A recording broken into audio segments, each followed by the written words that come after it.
Eric Liu is the founder and CEO of Citizen University and the executive director of the Aspen Institute Citizenship and American Identity Program.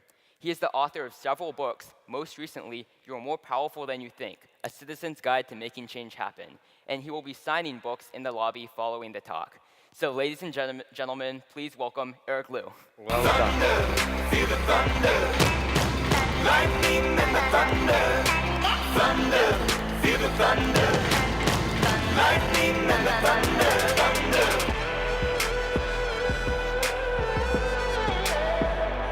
Can we give them a proper round of applause there? They're amazing, just amazing. My name is Eric Liu. I run a nonprofit called Citizen University, and all of our work is about something that every single one of you here knows and has and does in the deepest possible way, and that is citizen power and activating citizen power.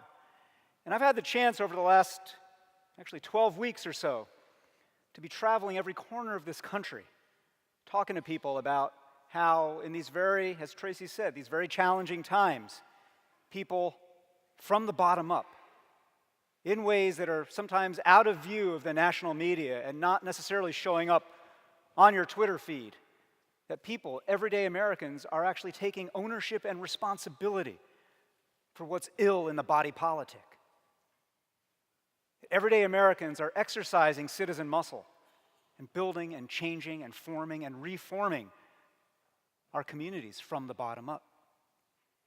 One of the things that is so striking to me in my travels and in this work on citizen power is something that I was struck by listening to Ashton. There's a different kind of climate change going on around us right now. And we certainly have to be worried about the kind that we can feel when it comes to carbon and rising temperatures and volatile weather patterns and so forth. But just as much, we cannot deny that we are living through a time where our civic climate has been changing as well, and not for the better. We're in a time where incivility, discourtesy, more than that, casual bigotry, rampant dehumanization are polluting the air of civic life. And we can look at that and say, well, look at all those folks who are doing all that polluting. Look at all those folks who are causing all of this heart-choking pollution. But we can't put it on someone else. There's a famous billboard I once saw on a super congested highway. Traffic was stuck, no one was moving, and the billboard said, "You're not stuck in traffic, you are traffic."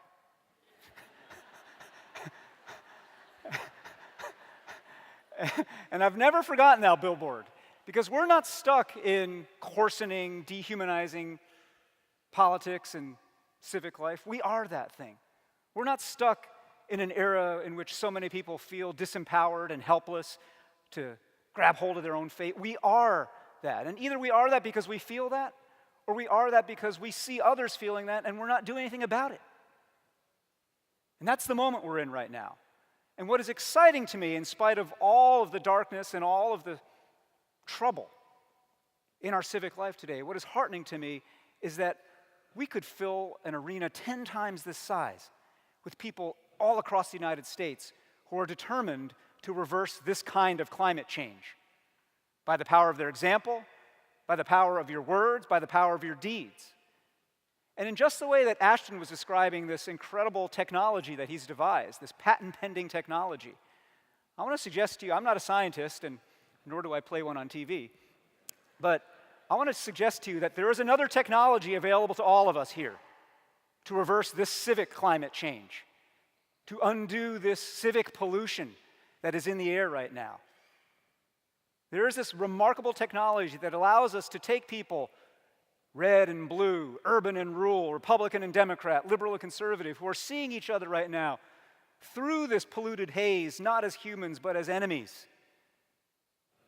There's a remarkable technology that allows us to cut through that haze. You know what it's called?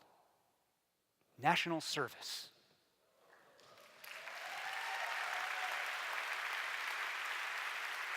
National service is a remarkable technology, and it's the coolest newfangled thing. I don't even know how it works. You know, behind the fancy screens and the apps, like there's this genius stuff behind it. Because what it does is it takes people from all different walks of life, in all different domains, and it gets them out of the private enclosure of self, and it gets them thinking about how they can be part of something bigger than themselves. This incredible technology gets folks removing themselves from their selfishness and imagining leaving a legacy that will outlive them. This remarkable technology takes people who have nothing apparently in common and binds them the way that atoms are bound together, binds them with a sense of common purpose, common belief, common aspiration, common responsibility. When we heard Neil Bush speak this morning and we heard him quote some of the words of his father, President George H.W. Bush, I think we actually, as a room, need to pay a little more homage to what the elder President Bush did to get the ball rolling in this country on national service.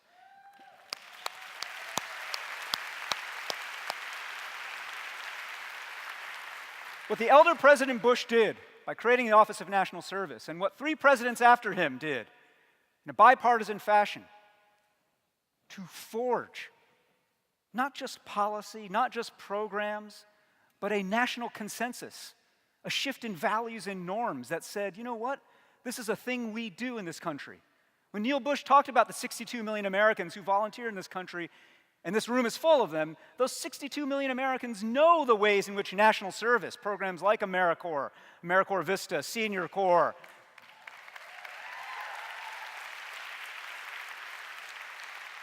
ways in which these kinds of programs are force multipliers for that kind of volunteerism.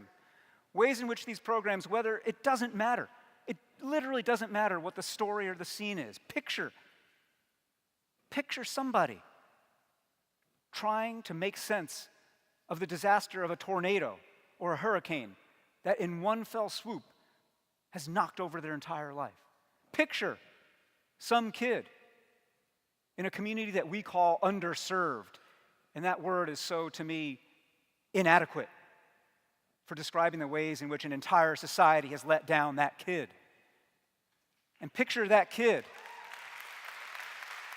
Picture that kid looking into the eyes of her mentor. Picture an elder in our community who not too long ago was feeling that shrinking sense of isolation that you start to feel when you've lived that long and our disposable, youth-oriented society doesn't see you anymore. But picture that elder now in the company of other elders, serving people of other generations.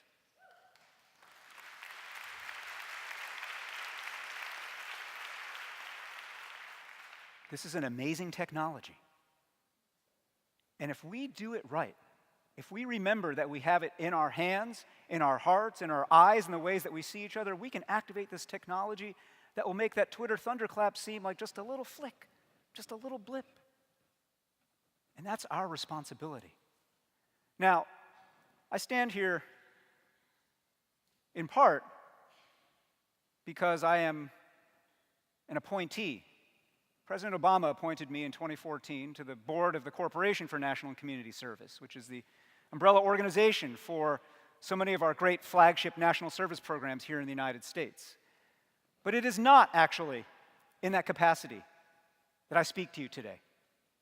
I speak to you today, and I stand here today as a citizen, as an individual American who sees himself as the inheritor of a creed, as an individual American who takes really seriously that whole thread of ideas that runs from the founding through de Tocqueville, through presidents, through millions of unnamed, unseen Americans who have stitched this social fabric together. And I stand here as a citizen saying, I am not going to be part of a generation that allows this poisonous form of civic climate change to stifle our democracy.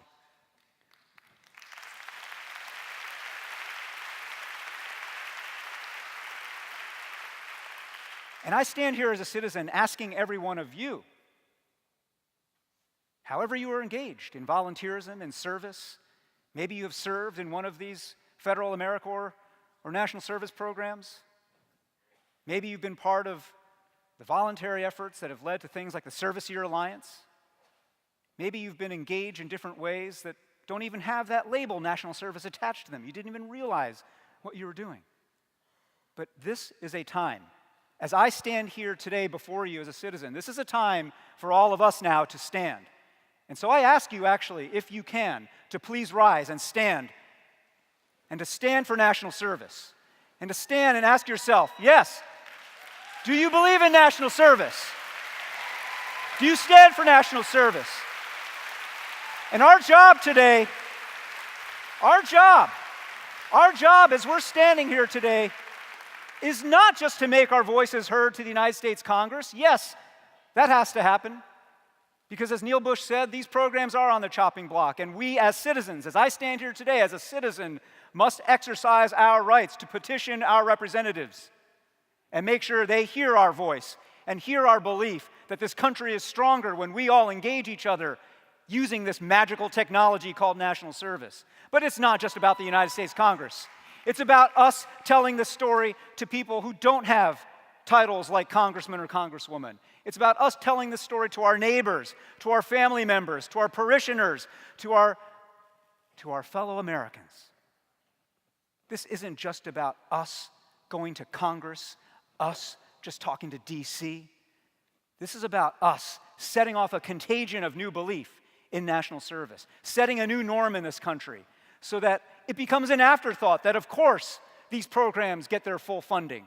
Why? Because we as a country have started to grow up. Because we as a country have started to believe that it is our responsibility and it is our opportunity to be part of the generation that reverses this poisonous civic climate change. And we can do that by standing up for national service, by looking each other in the eye and changing this country and exercising the full breadth of our citizen power. Thank you very much.